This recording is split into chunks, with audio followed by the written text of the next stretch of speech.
పుల్లంపేట మండలం ఉడుమువారిపల్లి వద్ద అర్ధరాత్రి ఘోర రోడ్డు ప్రమాదం సంభవించింది.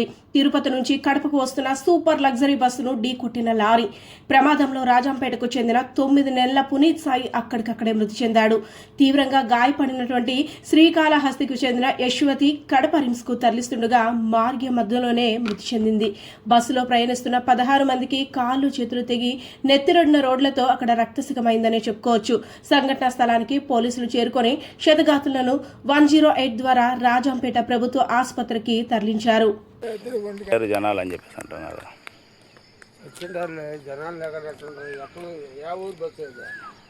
Kadapa depot bus అయిండదు.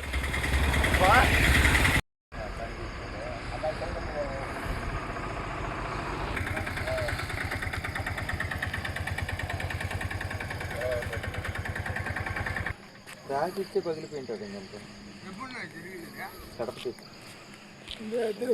జనాలు అని చెప్పేసి అంటున్నారు.